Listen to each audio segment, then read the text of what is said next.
Chain, तुम यहाँ मेरा इंतजार करो, मैं अभी वापस आती हूँ। जब मैं वापस आऊंगी तो मेरे दिल में सिर्फ तुम रहोगे और मैं सिर्फ तुमसे ही प्यार करूंगी।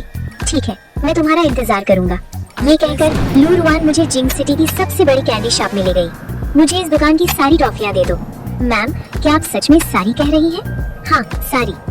जल्द ही स्टोर रूम से एक एक करके टॉफियों के बैग बाहर लाए गए और हमारे सामने रख दिए गए। लिन बे, तुमने मुझे एक बार एक टॉफी दी थी और उसी ने मेरा प्यार तुमसे जोड़ दिया था। अब मैं उसे 1000 गुना वापस कर रही हूँ ताकि अपने प्यार को खत्म कर सकूं। ठीक है लू रुआन, आज के बाद हम एक दूसरे के किसी कर्ज में नहीं हैं। हाँ, अब हम एक दूसरे के कुछ भी कर्जदार नहीं हैं। लू रुआन ने मुझे एक बार भी नहीं देखा और बिना झिझक के मुड़कर चली गई। जब तक उसकी परछाई भी भीड़ में गायब नहीं हो गई, मैं वहीं खड़ा उसे देखता रहा। फिर मैंने जमीन पर बड़ी टॉफियाँ उठाई, एक एक करके अपने मुंह में डालने लगा। इतना खा लिया कि मुझे उल्टी हो गई। मैं जमीन पर बैठ गया और जोर जोर से रोने लगा। अपने सारे गुस्से, दर्द और दबे हुए प्यार को अपने आंसुओं के साथ बाहर निकाल दिया।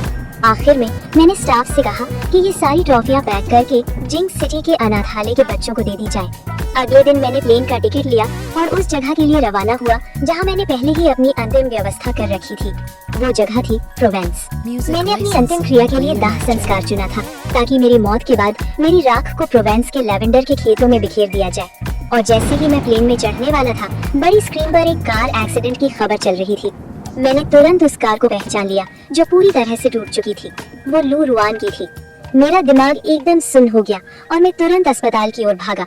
रास्ते में मैं बार बार लू रुआन को फोन करता रहा, लेकिन किसी ने भी कॉल नहीं उठाया। मैं मन ही मन भगवान से प्रार्थना कर रहा था कि लू रुआन सुरक्षित रहे। इसके बदले मैं अपनी हर चीज देने को तैयार था। जब मैं अस्पताल पहुंचा तो डॉक्टर लियू गुआनचेन से गंभीर चेहरे के साथ बात कर रहे थे। इमरजेंसी ट्रीटमेंट के बाद मरीज अब खतरे से बाहर है, लेकिन उसकी आंखों पर चोट लगी है और उसकी कॉर्निया बुरी तरह डैमेज हो चुकी है। जब वो होश में आएगी तो वो अंधी हो जाएगी। डॉक्टर, आपको उसे ठीक करना ही होगा। उसकी आंखें उसके लिए बहुत महत्वपूर्ण हैं। वो अंधी नहीं हो सकती। उसे ठीक करने के लिए कॉर्निया ट्रांसप्लांट जरूरी है, लेकिन फिलहाल अस्पताल में कोई डोनर नहीं है। मैं डोनेट करूंगा। मैं अपनी कॉर्निया देने को तैयार हूँ। कृपया तुरंत सर्जरी शुरू करें। मिस्टर लिन, जिंदा इंसान से कॉर्निया नहीं ली जा सकती, आप ये बात जानते हैं। मेरे पास ज्यादा समय नहीं बचा है। अगर मैं उसे दोबारा रोशनी नहीं दे पाया, भले ही आप मरने वाले हो, लेकिन अस्पताल में ऐसा कोई नियम नहीं है कि जिंदा इंसान से कॉर्निया ली जाए। ये कानून और नैतिकता दोनों के खिलाफ है। अगर आपको इंतजार करना है कि मैं अपनी आंखें बंद करूं, तो मैं अभी आपके सामने ही उन्हें हमेशा के लिए बंद कर देता हूँ। आखिरकार लोग बसते हैं समंदर से, लेकिन हम तुम्हारी आंखों में डूबने को तैयार हैं। किसको देखने की चाहत करें, तुमको देख लिया है एक बार। तुम्हारी जुल्फों की गहराई है बहुत और हमको पसंद नहीं आता है किनारा। लोग कहते हैं चांद का टुकड़ा हो तुम, हम कहते हैं चांद टुकड़ा है तुम। साइन किया और अस्पताल सर्जरी के लिए तैयार हुआ। ये देखकर मैंने राहत की सांस ली। मैंने गुआनचेन की तरफ देखा और कहा, कृपया लू रुआन को मत बताना कि उसकी कॉर्निया मैंने दी है। आखिर ये सब क्या है? तुम मरने वाले क्यों हो? क्या तुमने सच में उस समय पैसे के लिए रुआन को धोखा दिया था? मिस्टर गु, अब से कृपया लू रुआन का ख्याल रखना। ये कहकर मैं बिना पीछे देखे ऑपरेशन थिएटर में चला गया। ऑपरेशन थिएटर में मैं और लू रुआन पास पास 2 बेड पर लेटे थे। मैंने हाथ बढ़ाकर उसका हाथ पकड़ा। हमारी उंगलियां एक दूसरे में उलझ गई और मैंने वो नाम पुकारा जो हमेशा अपने दिल में छुपा कर रखा था। डार्लिंग, मैं बहुत खुश हूँ कि मरने से पहले मैं तुम्हारे लिए ये आखिरी काम कर पा रहा हूँ। डार्लिंग, मैं तुमसे प्यार करता हूँ। जैसे जैसे एनेस्थीसिया मेरे शरीर में फैलता गया, मेरी आंखें धीरे धीरे बंद हो गईं और आखिर में मेरी उंगलियां ढीली पड़ गईं। लू रुआन को ऐसा लगा जैसे वो एक लंबा सपना देख रही हो। उस सपने में हमारी पहली मुलाकात थी अनाथालय में। पहली बार हाथ पकड़ना, पहली बार किस करना, फिर मेरा धोखा, मेरा अफेयर, और फिर वो पल कैंडी शॉप वाला जब हम एक दूसरे के किसी कर्ज में नहीं रहे। तभी उसे किसी की आवाज सुनाई दी। कॉर्निया ट्रांसप्लांट सर्जरी सफल रही है। डोनर लिन बे अब नहीं रहे। कुछ ही देर बाद मेरे शरीर को सफेद चादर से ढक दिया गया और ऑपरेशन थिएटर से बाहर ले जाया गया। गुआनचेन घबराकर दौड़ा और पूछा, वो कैसा है? सर्जरी के दौरान मिस्टर लिन को हार्ट फेलियर के कारण शॉक लगा और उनकी मौत हो गई। गुआनचेन पूरी तरह से स्तब्ध रह गया। उसे अपने सामने की सच्चाई पर यकीन नहीं हो रहा था। उसे अभी अभी पता चला था कि मेरा धोखा शायद किसी राज से जुड़ा था और अब मैं उसके सामने ही मर चुका था। तभी फ्यूनरल होम के कुछ कर्मचारी आए। उनके हाथ में वो पावर ऑफ अटॉर्नी थी जिस पर मैंने जिंदा रहते हुए साइन किया था। उन्होंने डॉक्टर से कहा, 10 दिन पहले मिस्टर लिन ने अपनी अंतिम क्रिया की व्यवस्था कर ली थी। कृपया उनका शरीर हमें सौंप दीजिए। क्या तुम कह रहे हो कि 10 दिन पहले ही लिन बे ने अपनी अंतिम क्रिया तय कर ली थी? जी हाँ, अब हम समझौते के अनुसार उनके शरीर का अंतिम संस्कार करेंगे और उनका फ्यूनरल आयोजित करेंगे। ये कहकर वो मेरे शरीर को ले गए। गुआनचेन उन्हें रोकना चाहता था, लेकिन उसी समय दूसरी तरफ लू रुआन को ऑपरेशन थिएटर से बाहर लाया जा रहा था। उसके पास और कुछ सोचने का समय नहीं था और वो उसके साथ आईसीयू चला गया। 2 घंटे बाद लू रुआन एनेस्थीसिया से जागी। उसने देखा गुआनचेन उसके पास बैठा है, लेकिन उसके दिल में छुपी निराशा साफ झलक रही थी, क्योंकि उसके सपनों में मैं था, लेकिन आंख खुलते ही उसके सामने मैं नहीं था। लू रुआन, अब तुम्हें होश में आ जाना चाहिए। वो निर्दयी इंसान शायद अब तक अमेरिका जाने वाली फ्लाइट में बैठ चुका होगा और बिंग बिंग के साथ वापस मिल गया होगा। रुआन, तुम जाग गई? यानचेन तुम्हें चिंता में डाल दिया। रुआन, बस तुम ठीक हो, यही काफी है। तभी डॉक्टर राउंड पर आया और उसने लू रुआन की जांच की। दृष्टि सामान्य है, कॉर्निया ट्रांसप्लांट के बाद कोई रिएक्शन नहीं है। क्या डॉक्टर, आपने कहा कि मेरा कॉर्निया ट्रांसप्लांट हुआ है? उसे याद आया कि ऑपरेशन के दौरान उसने किसी को कुछ कहते हुए सुना था। उसने सोचा था कि वो सपना था, लेकिन शायद वो सच था। हाँ, कार एक्सीडेंट की वजह से आपकी आंखों को चोट लगी थी और आपकी कॉर्निया बुरी तरह फट गई थी। अगर ट्रांसप्लांट नहीं होता तो आप अंधी हो जाती। किसने मुझे अपनी कॉर्निया दी? गोपनीयता के नियमों के अनुसार हम डोनर की जानकारी नहीं दे सकते। रुआन, अब तुम क्या करोगी? अगर वो नहीं बताएंगे तो मैं खुद पता लगाऊंगी। मुझे पता है वो कौन था। वो एक औरत थी जिसकी मौत हार्ट अटैक से हुई थी। अस्पताल अपने नियमों की वजह से डोनर की जानकारी नहीं बता सकता, लेकिन मैंने उसे ऑपरेशन के दौरान खुद देखा था। मैंने अपने असिस्टेंट से कहा कि उसके परिवार को मुआवजे के तौर पर कुछ पैसे दे दे। यानचेन, तुम्हें पता है, अभी ऑपरेशन थिएटर में मैंने एक बहुत लंबा सपना देखा। उस सपने में हर जगह लिन बेई ही था। मैंने तो ये भी सपना देखा कि उसने खुद मुझे अपनी आंखें दे दी। कितना बेवकूफी भरा है ना? रुआन, लिन बेई को भूल जाओ।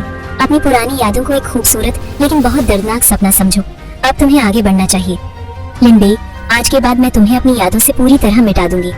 1 हफ्ते बाद लू रुआन अस्पताल से डिस्चार्ज हो गई। उसने गुआनचेन के साथ अपनी शादी की तैयारियां शुरू कर दी। शादी की खबर इंटरनेट पर हर जगह फैल गई, लेकिन जैसे जैसे शादी का दिन पास आ रहा था, रुआन का दिल और भारी होता जा रहा था। कई बार उसके मन में ये ख्याल आया कि वो शादी से भाग जाए और मुझे अमेरिका जाकर ढूंढे, लेकिन हर बार वो इस ख्याल को जबरदस्ती दबा देती। वो खुद से कहती, मेरी जान यानचेन ने बचाई थी और मेरे सबसे अंधेरे वक्त में वही मेरे साथ था। मैं उसके साथ गलत नहीं कर सकती। धीरे धीरे लू रुआन ने शराब का सहारा लेना शुरू कर दिया। तभी वो अपने दर्द को महसूस नहीं करती थी। एक बार नशे में उसने गुआनचेन को गले लगाया और दर्द में रोने लगी। मैं तुमसे इतना प्यार करती हूँ, फिर तुम मेरे साथ इतनी बेरहम क्यों हो? मैं तुम्हें उस समय मुझे छोड़ने के लिए माफ कर सकती हूँ। मैं अमेरिका में तुम्हारे और बिंग बिंग के बीच जो हुआ उसे भी नजरअंदाज कर सकती हूँ। लिन बेई, मेरे पास वापस आ जाओ। मैंने वो वेडिंग ड्रेस बनवा ली है जो तुमने डिजाइन की थी। तुमने उसे उस दिन देखा था, है ना? क्या वो बिल्कुल वैसी ही है जैसी तुमने बताई थी? जब मैं उसे डिजाइन कर रही थी, मैंने अनगिनत बार सोचा था कि मैं उसे पहनकर तुमसे शादी कर रही हूँ। लिन बेई, अब मेरे पास पैसा है, मैं तुम्हारे सारे सपने पूरे कर सकती हूँ। फिर भी तुमने बिंग बिंग को क्यों चुना? मुझे क्यों नहीं? क्यों? नशे में डूबी लू रुआन गुआनचेन का हाथ पकड़कर लगातार उससे जवाब मांग रही थी। उस वक्त गुआनचेन का दिल भी शांत नहीं था। वो हमेशा जानता था कि लू रुआन मुझसे बहुत गहरा प्यार करती है। भले ही दिन में वो इसे छुपा लेती थी, लेकिन उसके दिल में उसने मुझे एक पल के लिए भी नहीं भुलाया था। उसे घर छोड़ने के बाद गुआनचेन विला से बाहर निकला। उसने अंधेरे आसमान की तरफ देखा और कहा, कहते हैं इंसान मरने के बाद आसमान का तारा बन जाता है। लिन बेई, क्या तुम भी अब एक तारा बन गए हो? पहले वो मुझे एक निकम्मा, लालची और क्रूर इंसान समझता था, लेकिन कॉर्निया डोनेशन की घटना के बाद उसे महसूस होने लगा कि शायद उन्होंने मुझे गलत समझा था। शायद इसके पीछे कोई अनजाना सच छुपा था। लेकिन अब उसे लगा कि सच्चाई जानने का कोई मतलब नहीं है, क्योंकि मैं मर चुका था। मरे हुए इंसान को वापस नहीं लाया जा सकता, और उनके लिए सच्चाई शायद सिर्फ एक और बोझ बन जाती। गुआनचेन ने अपने दिल में एक फैसला किया। वो शादी को आखिरी सीमा मानेगा। अगर लू रुआन सच में उसके साथ शादी के मंडप तक चलती है, तो वो पूरी जिंदगी उसे प्यार करेगा और उसे खुश रखेगा। लेकिन अगर वो शादी नहीं कर पाते, तो इसका मतलब होगा कि उनका रिश्ता सिर्फ किस्मत तक सीमित था, और वो लू रुआन को मेरे कॉर्निया डोनेशन की सच्चाई बता देगा। शादी से 3 दिन पहले लू और गू दोनों परिवारों के रिश्तेदार इकट्ठा हुए ताकि शादी की तैयारियां की जा सके। लू रुआन के माता पिता बचपन में ही गुजर गए थे और उसे अनाथालय भेज दिया गया था, इसलिए उसके ज्यादा रिश्तेदार नहीं थे। लेकिन गू परिवार बहुत बड़ा था और कई रिश्तेदार विदेश से भी आए थे। गुआनचेन का कजिन खास तौर पर अमेरिका से लौटा और अपनी गर्लफ्रेंड को भी साथ लाया। भाई भाभी, ये मेरी गर्लफ्रेंड है, बाई निंग बिंग। ये सुनते ही माहौल एकदम शांत हो गया। लू रुआन की नजरें सीधे बिंग बिंग पर टिक गई। ये तुम्हारी गर्लफ्रेंड है, तो फिर लिन बे का क्या? बिंग बिंग ने भी लू रुआन को पहचान लिया और मन ही मन सोचा कि दुनिया कितनी छोटी है। उस समय उसने ही मेरे साथ मिलकर अफेयर का नाटक किया था और आज वो लू रुआन की भाभी बनने वाली थी। लिन बे, वो तो बहुत पुरानी बात हो गई। हम दोनों का बहुत पहले ब्रेकअप हो चुका है। गू ही मेरा सच्चा प्यार है। अभी अभी तो तुमने लिंबे को बहलाकर अमेरिका भेजा और अब कह रही हो कि ये तुम्हारा सच्चा प्यार है। आज मैं तुम्हें सबक सिखाऊंगी, तुम दो लोगों के साथ खेलने वाली औरत। बकवास मत करो, मेरे और गो के बीच सच्चा प्यार है। मैंने कब किसी के साथ धोखा किया? तुम बार बार कह रही हो कि तुम्हारा प्यार सच्चा है, तो फिर लिंबे का क्या? अगर तुम उससे प्यार नहीं करती थी तो तुम उसे मुझसे दूर क्यों ले गई, मुझसे विदेश क्यों ले गई? क्या सच में तुमने मेरे साथ कुछ गलत किया था? गो, तुम्हारे लिए मेरा दिल सच्चा है, क्या तुम्हें अभी भी मुझ पर शक है? तो फिर वो क्या कह रहा है? उस समय जो कुछ हुआ था वो सिर्फ एक नाटक था जो लिंबे ने मुझसे करवाया था। क्या? उस समय लिंबे तुमसे कुछ समय के लिए दूर जाना चाहता था, लेकिन उसे डर था कि तुम उसे छोड़ोगी नहीं, इसलिए उसने मुझसे कहा कि मैं उसके साथ मिलकर अफेयर का नाटक करूं ताकि वो तुमसे दूर जा सके। उस समय मेरे और उसके बीच कुछ भी नहीं हुआ था, और जहाँ तक तुम ये कह रहे हो कि मैं उसे अमेरिका ले गई, वो भी सिर्फ एक बहाना था तुमसे दूर जाने के लिए। मैं और बिंग बिंग 3 साल से अमेरिका में थे, लेकिन मैंने कभी उसके पास किसी और आदमी को नहीं देखा। तो तुम्हारा मतलब है कि उस समय लिंबे का तुम्हारे साथ अफेयर सब नकली था, और उसका तुम्हारे साथ अमेरिका जाना भी नकली था? हाँ, सब कुछ नकली था, शुरू से लेकर आखिर तक। ये सब एक नाटक था जो लिंबे ने मुझसे करवाया था। बिंग बिंग के ये कहने के बाद लू रुआन तुरंत मुड़ी और बाहर चली गई। तो उस दिन जब लिंबे ने कहा था कि उसने बिंग बिंग से सुलह कर ली है और अमेरिका वापस जा रहा है, वो भी झूठ था। तो फिर इन 3 सालों में वो आखिर गया कहाँ था? उसने मुझसे झूठ क्यों बोला? अब लू रुआन के दिमाग में सवाल ही सवाल थे, और उनका जवाब सिर्फ मुझे ढूंढ कर ही मिल सकता था।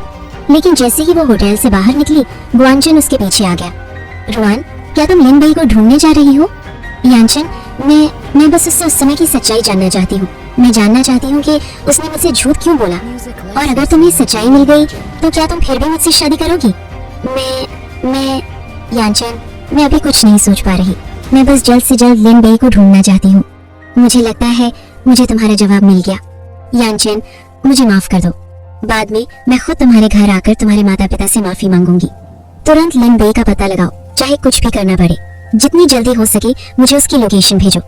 रुआन, अब उसे ढूंढने की जरूरत नहीं है, मुझे पता है लिंबे कहाँ है। कहाँ?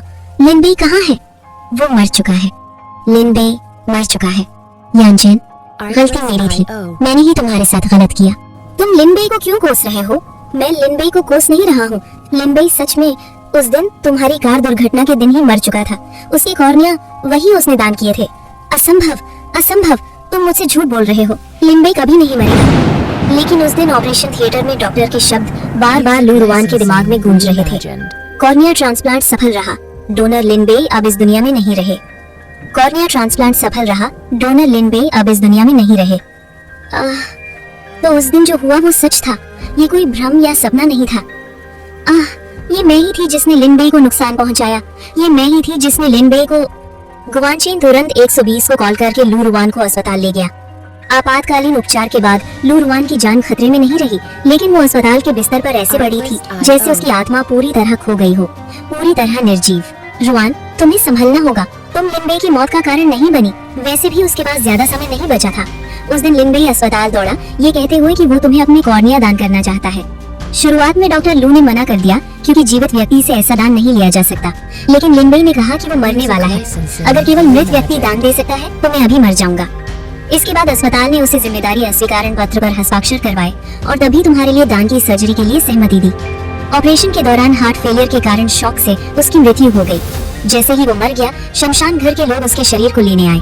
उन्होंने कहा कि 10 दिन पहले, यानी जिस दिन तुम दोनों मिले थे, उसने पहले ही अपनी अंतिम विदाई की व्यवस्था कर ली थी। तो रुआन, तुम लिंबे की मौत का कारण नहीं बनी। ये सुनकर लू रुआन पूरी तरह स्तब्ध रह गई। 3 साल पहले की मेरी अफेयर से लेकर 3 साल बाद की पुनर्मिलन तक सभी चीजें उसके दिमाग में एक एक करके घूम गई। उसने हमेशा महसूस किया कि उत्तर उसके सामने है, लेकिन वो उसे स्पष्ट रूप से नहीं देख पा रही थी। आखिरकार उसने मुख्य व्यक्ति को पकड़ लिया, डॉक्टर लू। लू रुआन ने अस्पताल के बिस्तर से खुद को उठाया। डॉक्टर लू, यहाँ लाओ। बहुत जल्दी डॉक्टर लू रुआन के सामने लाए गए। मिस लू, आपने मुझे क्यों बुलाया? मैं लिंबे के बारे में सब कुछ जानना चाहती हूँ। मुझे मिस्टर लिन के बारे में कुछ भी पता नहीं है।